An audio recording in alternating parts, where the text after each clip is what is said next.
समझ आ गया? Special.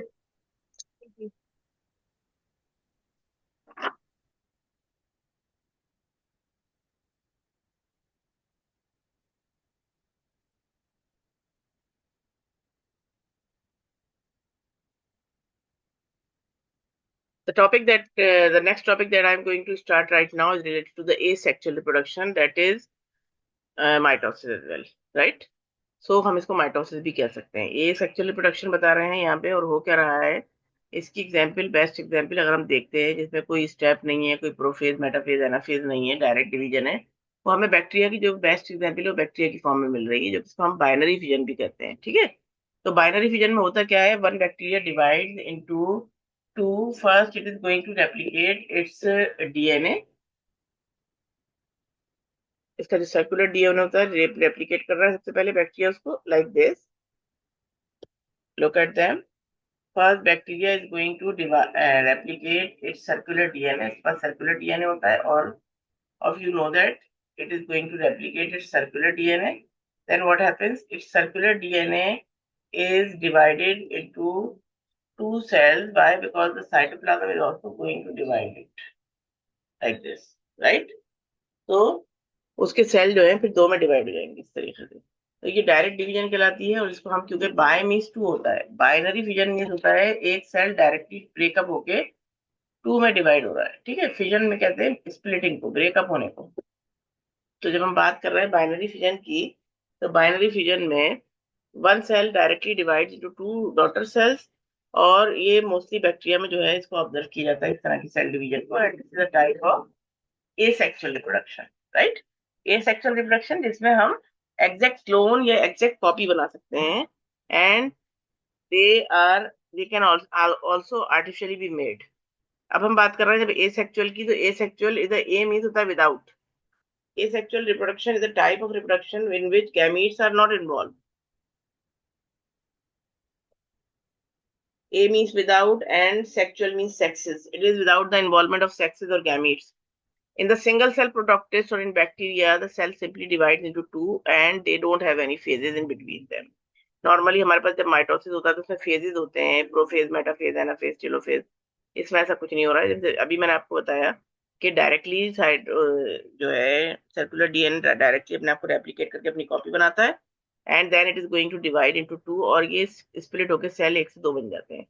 In more complex organism, part of the body may grow and develop into a separate individual. अब वो कह रहा है sometime it also happens कि प्लांट की बॉडी में से कोई पार्ट, एनिमल की बॉडी में से कोई भी पार्ट आउटग्रोथ की शक्ल में ग्रो होता है, और जब वो आउटग्रोथ की शक्ल में वो ग्रो होता है तो वो बर्ड फॉर्मेशन कहलाती है, और उसको बडिंग कहते हैं।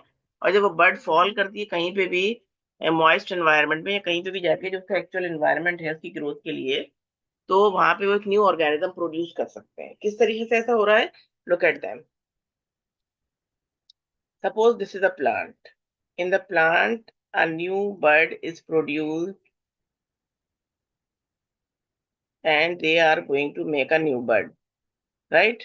Or sometime from their leaves, this is a different plant, in their leaves some buds are growing on the leave blade.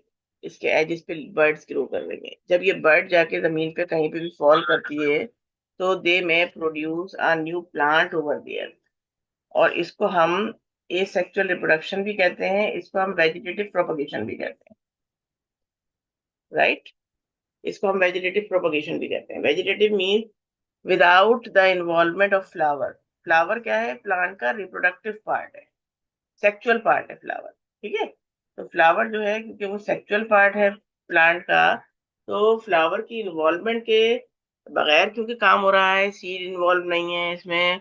और सीड, क्योंकि गैमीट की फॉर्मेशन जो होती है, गैमीट की फ्यूजन के बाद, फर्टिलाइजेशन के बाद सीड जो है वो एक्चुअल में जाइगोट होता है। फर्टिलाइज्ड जो होता है ओवम, उसको हम सीड कहते हैं, और सीड इन्वॉल्व नहीं है यहाँ पे। यहाँ पे बडिंग हो रही है, चाहे वो लीफ से बन रहे हैं, चाहे वो रूट से कोई नया ट्यूबर, स्टेम ट्यूबर, पोटैटोज की एग्जाम्पल है स्टेम ट्यूबर, क्योंकि वो स्टेम की जो ग्रोथ होती है वो हॉरिजॉन्टल हो रही होती है अंडरग्राउंड, और उसकी ब्रांचेस के टिप के ऊपर फूड ग्रो होता है, और इसको ट्यूबर कहते हैं। जब ये ट्यूबर ग्रो करते हैं अंडरग्राउंड तो इसको भी वेजिटेटिव प्रोपगेशन या एसेक्सुअल रिप्रोडक्शन कहते हैं। In the same way, अगर हम किसी प्लांट में से इस तरह से एक ब्रांच लेके, जैसे स्ट्रॉबेरी में होता है रनर, हम इसको लेके और दूसरी जगह पे, यहाँ पे प्लांट जमीन में इसको प्रेस करके किसी वेट की वजह से रख दे, तो इसके रूट नीचे से अराइज होने लगती हैं, और इसकी बर्ड जो होती है वहां से लीव्स अराइज होने लगती है इस तरीके से। समटाइम हमें वेट देने की जरूरत भी नहीं होती है, just they just run horizontally and they are going to produce roots from the node part, and they are going to produce leaves on the uh, from this portion above the soil, and they are going to grow like this is again asexual reproduction. अब asexual reproduction का फायदा क्या है? asexual का सबसे बड़ा benefit आपको पता है क्या होता है? asexual reproduction से, वेजिटेटिव रिप्रोडक्शन से जो प्लांट ग्रो किए जाएंगे, दे आर लाइक क्लोन, वो क्लोन की तरह होते हैं। ठीक है।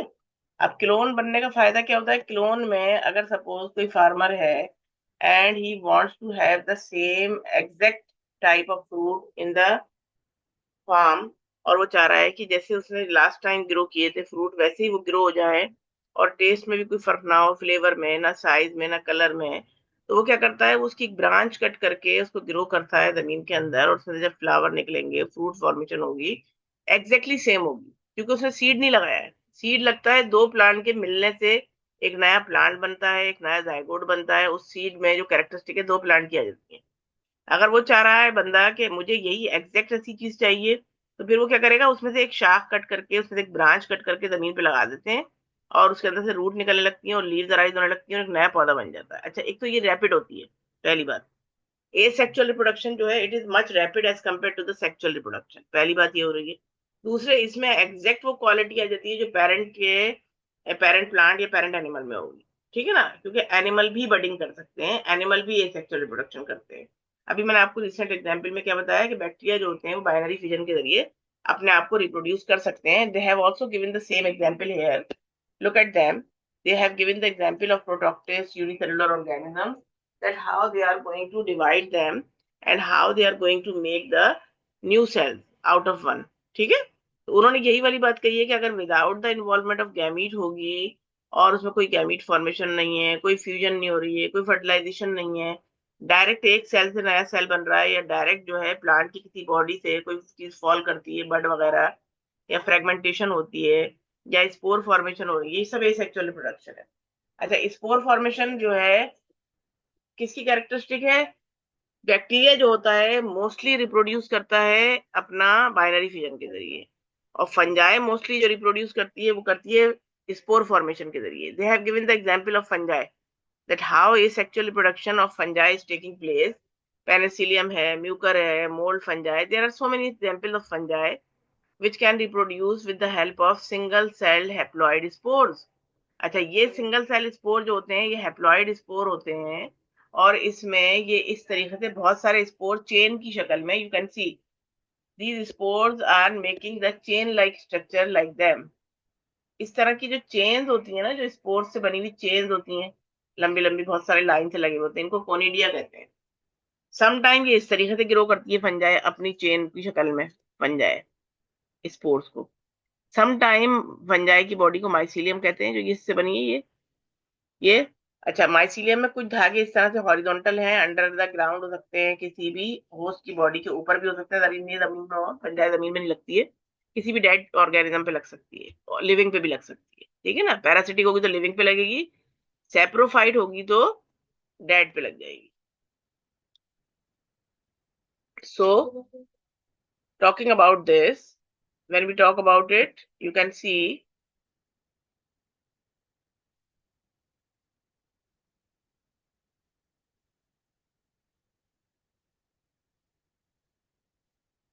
sometimes fungi make spores like this.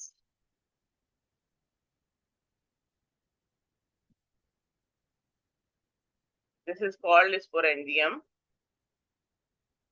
Sporangium is a box like structure, और जो स्पोर पैदा हो रहा है इसके अंदर, वो स्पोर होते हैं हैप्लॉइड स्पोर्स होते हैं, और वो एसेक्सुअल सेल होते हैं। एक सेल से भी इसमें मेल फीमेल की डिस्टिंक्शन नहीं है, there is no distinction of male and female.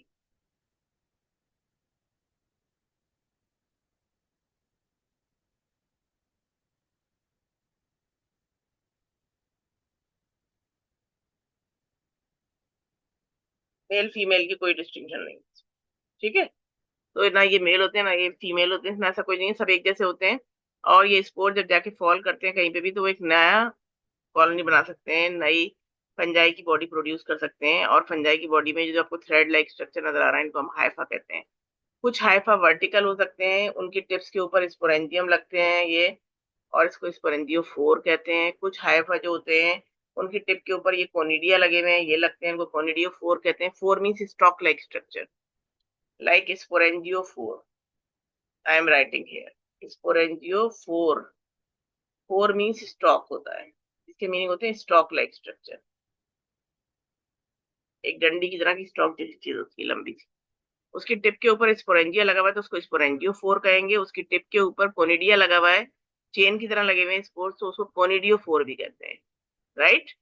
Gamete लगे हुए हैं तो गैमीटेंजियो फोर भी कह सकते हैं।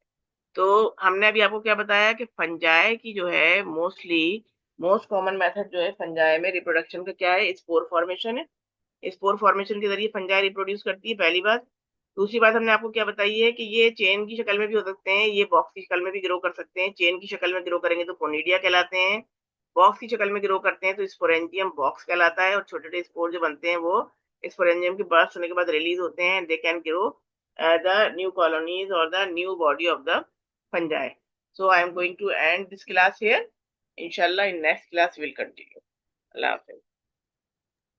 Okay miss.